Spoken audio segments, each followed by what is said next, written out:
ನೆಮ್ಮದಿ ಅನ್ನಿಸ್ತಾ ಇದೆ. ಸೊ ಇಲ್ಲಿ ತೆಂಗಿನಕಾಯಿ ಕಟ್ಟೋದು ಮತ್ತು ದೀಪ ಎಲ್ಲ ಹಚ್ತಾ ಇದ್ದಾರೆ.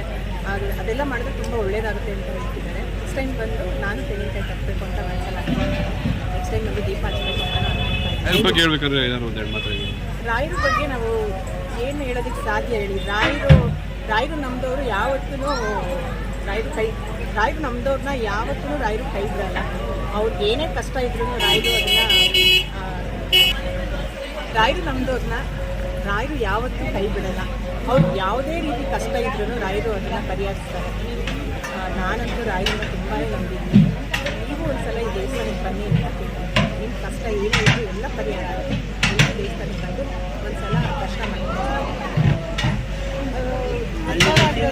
ಗುರುವಾರ ಅಂತಲೇ ಅಲ್ಲ, ತುಂಬ ಯಾವಾಗಲೂ ತುಂಬ ರಶ್ ಇರುತ್ತೆ. ಅದು ರಾಯರು ಈ ದೇವಸ್ಥಾನಕ್ಕೆ ಪವರೇ ಆಗಿಲ್ಲ ಹೇಳ್ತಿದ್ದು.